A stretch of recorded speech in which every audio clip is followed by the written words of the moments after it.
네, 안녕하세요. 대기업의 이경민입니다. 오늘은 선진 기업 분석 같이 보도록 할 텐데, 최근에 수입률도 그렇고, 돼지 소비 부진이 좀 이어지고 있는 것 같은데요. 그 소비 부진 전체적으로 좀 약간 지지부진한 이 상황에 선진이 호남권 확장 이전을 한다는 소식이 있는데, 이 영향이 어떻게 실적으로 영향을 미치게 될지 같이 한번 살펴보도록 하겠습니다. 최근에 경기가 계속 불황을 겪고 있죠. 그러다 보니까 돼지 가격도 부담스러워지는 음, 시민들이고요. 그러다 보니까 소비 자체가 조금 둔화되고 있는 상황인데 그에 따라서 이제 돼지도 수입육이 급증을 하는 것 같습니다. 아무래도 싸게 삼겹살을 수요하고 싶은 수요가 계속 증가를 하고 있는 것 같은데요. 보시는 것처럼 수입량이 점차 이제 작년에 비해서 증가를 하고 있는 것도 보실 수 있는데요.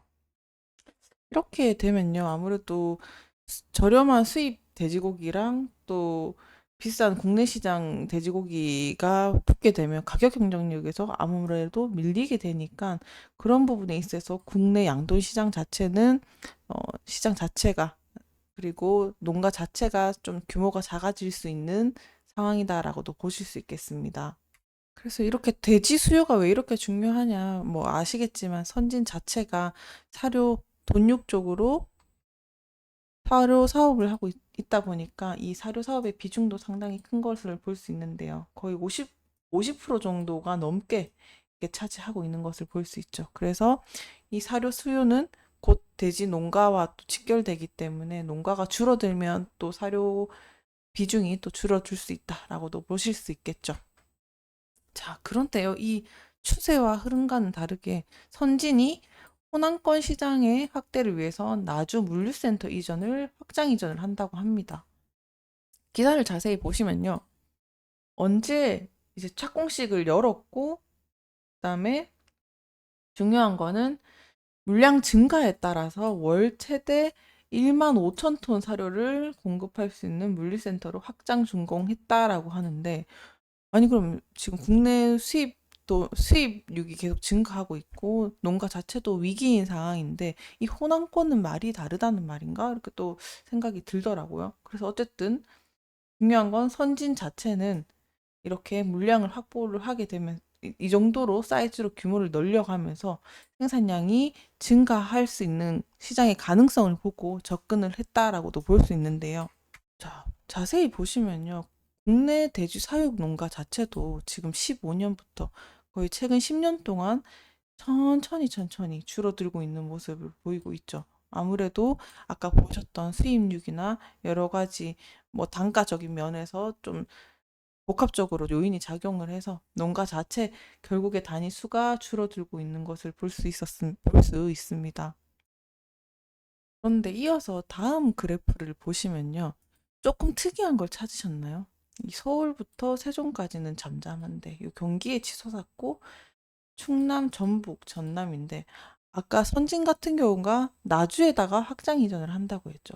그럼 이 시장의 크기를 봤을 때 생각보다 돼지 농가 그리고 농장 자체가 시장 규모에 비해서는 적지 않구나라는 거를 확인하실 수 있겠습니다.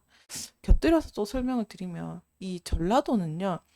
한국에서 양돈 농가가 또 가장 밀집되어 있는 지역 중에 하나입니다. 특히 뭐 김제나 정읍, 익산 요렇게 해서 양돈 농가가 밀집이 되어 있는데 요 이유가 뭐냐면 전라북도나 이런 데 넓은 농업 용지가 있고 그다음에 축산 기반 자체가 상당히 잘 마련이 되어 있습니다. 그래서 이 입지적인 요건 때문에 양돈 농가의 분포도가 상당히 좀 밀집이 잘 되어 있다라고도 참고를 하실 수 있을 것 같아요.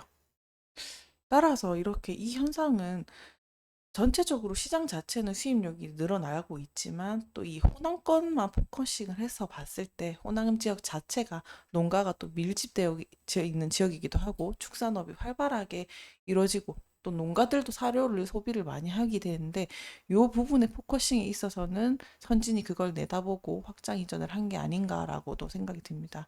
약간 속된 말로 미치지 않고서야 돈이 안 되는 사업을 그렇게 확장 이전할 리가 없으니까 그렇게 그 지역적인 거를 참고해 주시면은 아무래도 좀 이 상황이 좀 이해가 되실 것 같습니다. 특히 뭐 나주뿐만 아니라 전체적으로 농가들 자체도 단위가 또 대규모 농장도 있고 이러니까 수요도 증가를 했을 수도 있다라고도 보실 수 있겠습니다. 자, 그러면요. 선진의 최근 실적을 보시게 되면 매출 자체는 매해 조금씩 증가를 하고 있는데 단기 순이익이 아무래도 좀 줄어들고 있습니다. 요 자세한 부분 다음에 또 면밀히 분석을 해봐야 되겠지만 아무래도 이 요인은 원가에 대한 영향이 컸을 거예요. 매출 자체가 지금 최근에도 적자를 빠지고 있는데 매출액 자체도 좀 적었고 거기에 따라서 손익분기점이 도달하지 못했기 때문에 또 분기별로 봤을 때는 최근에 적자를 내고 있다라고도 보실 수 있겠습니다. 그리고 최근에 그리고 특히 사료 같은 경우는 매입액이 상당히 중요하죠. 원재료 가격을 싸게 들어오냐 안 들어오냐가 그 매출의 당락을 결정을 하게 되는데 그래도 올 1분기는 나쁘지 않다라고도 보실 수 있을 것 같아요. 1분기 자체는 옥수수 매입액이 가격이 줄어들었으니까 그러면은 평상시 판매하는 양대로 하되 지금 원재료가 많이 낮아졌기 때문에 여기서 나주 확장 이전을 통해서 물류만 조금 더 잘 뺀다고 하면은 그래도 이 상황 자체적으로는 나쁘지 않은 상황이 좀 만들어지고 있다라고도 생각이 드는데요.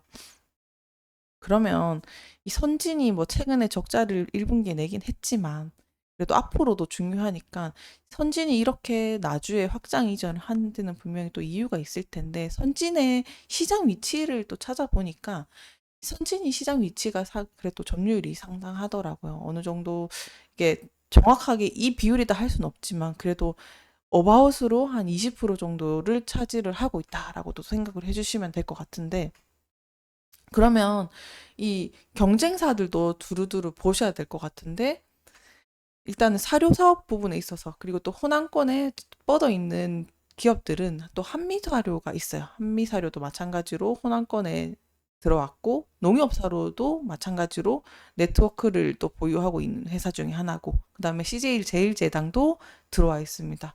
그래서 어느 정도 이찬사료도 마찬가지로 호남권 안에서 사료를 공급을 하고 있는데 한 요 5개에서 6개 되는 업체가 시장을 나눠 먹기식으로 하고 있던데 그래도 호남권 안에서는 선진이 나쁘지 않은 위치로 플레이어 역할을 하고 있다라고도 조금 보시면 좋을 것 같습니다. 자, 선진의 최근 차트를 보시면 그래도 조금씩 우상향을 하고 있다라고도 볼 수 있겠습니다. 그러고 나서 다시 또 최고점을 찍고 떨어져는 이유는 또 뭐 여러 가지 이유가 있겠지만 1분기에 약간 적자가 났던 것도 영향을 미친 것 같고요. 그래서 따라서 이제 나주이전 확장과 함께 원재료 가격이 또 하락을 하고 있으니까 이런 물량이 조금 뒷받침되어 준다면 그래도 조금 2분기, 3분기에도 동력이 조금 생기지 않을까라고도 좀 생각이 드는데요. 그래서 앞으로 지금 선진이 이 호남권을 잘 잡아 들어가는 게 실적에도 조금씩 영향을 미칠 수 있을 중요한 요소가 되지 않을까라고 생각이 듭니다. 오늘도 시청해 주셔서 감사합니다.